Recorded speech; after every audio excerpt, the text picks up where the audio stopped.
पिछली कड़ी में हमने चर्चा की थी कि तुर्की अमीरों ने धोखे से रजिया के अबीसीनियाई गुलाम याकूत को मार दिया तथा रजिया को पकड़ लिया।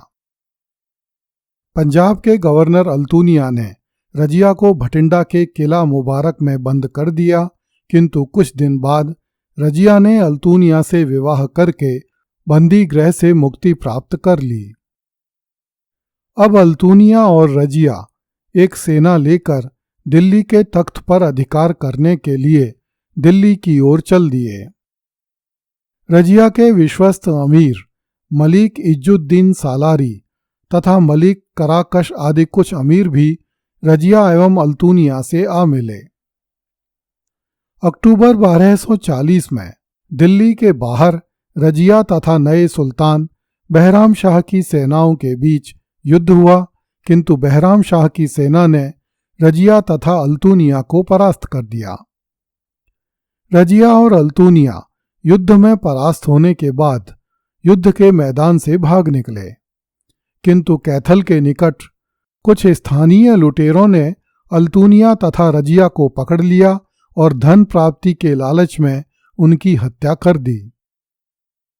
कुछ इतिहासकारों ने लिखा है कि 14 अक्टूबर 1240 को कैथल के निकट जाटों ने अल्तूनिया तथा रजिया को पकड़ लिया तथा उनका माल असबाब लूटकर उनकी हत्या कर दी।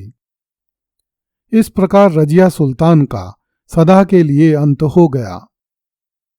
एक अन्य मत के अनुसार रजिया तथा अल्तूनिया को पकड़कर दिल्ली लाया गया तथा बहराम शाह के आदेश से उन्हें दिल्ली में मार डाला गया।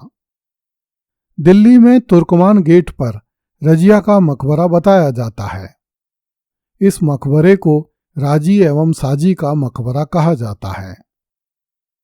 लोक मान्यता है कि साजी रजिया की बहन थी, किंतु इतिहास की किसी भी पुस्तक में साजी का उल्लेख नहीं मिलता।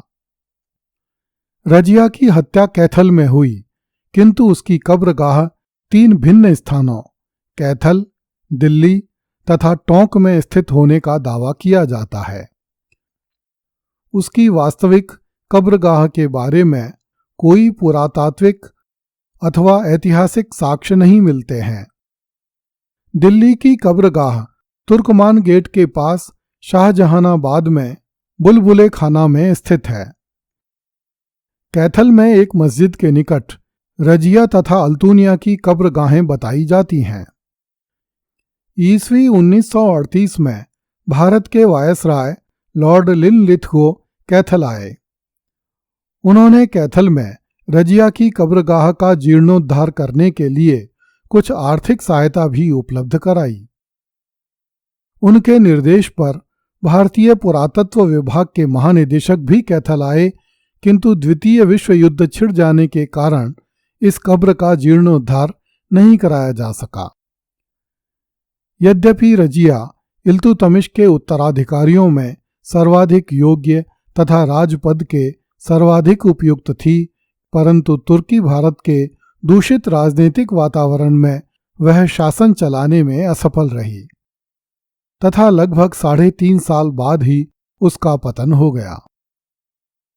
मध्यकालीन इतिहासकारों ने रजिया की विफलता का प्रधान कारण उसका स्त्री होना बताया है। इन इतिहासकारों के अनुसार इस्लाम में मान्यता है कि पैगंबर मुहम्मद ने कहा था कि स्त्री संसार में सबसे अमूल्य एवं पवित्र वस्तु है, किंतु जो लोग स्त्री को अपना शासक बनाएंगे उन्हें कभी मानसिक शांति प्राप्त नहीं होगी। इस मान्यता ने रजिया को मुसलमान प्रजा का आदर का पात्र नहीं बनने दिया। कहा नहीं जा सकता इन मध्यकालीन इतिहासकारों के इस दावे में कितनी सच्चाई है, किंतु यह सच है कि तुर्की अमीर किसी भी कीमत पर रजिया को शासन में सफल नहीं होने देते तथा जब तक रजिया जीवित रहती उसके विरुद्ध यही सब होते रहना था और एक दिन रजिया को इसी तरह मार दिया जाना था। रजिया द्वारा पर्दे तथा औरतों के कपड़ों का परित्याग करके पुरुषों के कपड़े धारण कर लेने से न केवल तुर्की अमीरों के अपितु मुल्ला मौलवियों और उलेमाओं के अहंकार को भी गहरी चोट पहुंची थी। यदि रजिया पुरुष रही होती तो इस बात की संभावना अधिक थी कि छल, फरेब और हिंसा के उस युग में वह भी अपने पिता की तरह अपने विरोधियों का दमन करने में अधिक सफल रही होती तथा दीर्घ काल तक राज्य भोगती, क्योंकि तब न तो याकूत के प्रेम का अपवाद फैला होता, न अल्तूनिया ने उससे विवाह के लालच में उसका सर्वनाश किया होता और न जुनैदी आदि तुर्की अमीरों ने रजिया का विरोध करने का दुस्साहस किया होता। रजिया की असफलता का दूसरा कारण चालीसा मंडल के तुर्की अमीरों का स्वार्थ तथा उनका शक्तिशाली होना बताया जाता है, जिन्हें इल्तुतमिश ने शासन कार्य चलाने के लिए नियुक्त किया था। दिल्ली सल्तनत में इन तुर्की अमीरों का प्रभाव इतना अधिक था कि वे सुल्तान को अपने हाथों की कठपुतली बनाकर रखना चाहते थे, जबकि रजिया ने उनका अंकुश स्वीकार नहीं किया तथा स्वयं अपने विवेक से काम लिया। रजिया ने चालीसा के इन तुर्की अमीरों की शक्ति को एक सीमा तक घटा दिया तथा बड़ी सतर्कता के साथ अमीरों के प्रतिद्वंदी दलों को संगठित करने का प्रयास किया, परंतु इस कार्य में सफल होने के लिए समय की आवश्यकता थी, जो दुर्भाग्यवश रजिया को नहीं मिल सका। इससे पहले कि रजिया तुर्की अमीरों पर पूरी तरह शिकंजा कस पाती, तुर्की अमीरों ने रजिया को मार दिया। रजिया की विफलता का एक कारण यह भी था कि मुस्लिम प्रजा के सहयोग से वह सुल्तान बनी थी, किंतु जब उलेमाओं ने मुस्लिम प्रजा को यह समझाया कि इस्लाम में औरत को सुल्तान बनाना वर्जित है, तो वही प्रजा रजिया की विरोधी हो गई। हिंदू प्रजा का सहयोग तथा समर्थन प्राप्त करना वैसे भी असंभव था, क्योंकि तुर्की शासक विधर्मी तथा विदेशी थे। इल्तुतमिश के अन्य पुत्रों का जीवित रहना भी रजिया के लिए बड़ा घातक सिद्ध हुआ। इल्तुतमिश के इन पुत्रों से षड्यंत्रकारी अमीरों को समर्थन तथा प्रोत्साहन प्राप्त हुआ।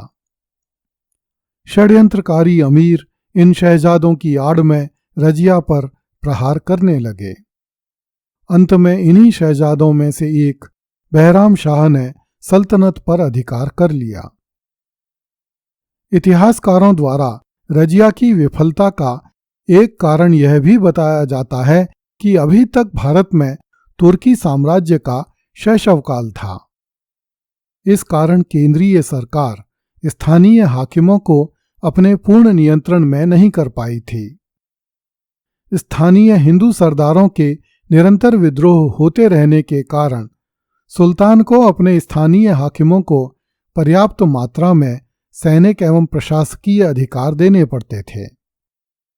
प्रांतीय गवर्नरों द्वारा इन स्थानीय हिंदू हाकिमों से सांठगांठ कर लेने पर केंद्रीय सरकार उन्हें ध्वस्त नहीं कर पाती थी।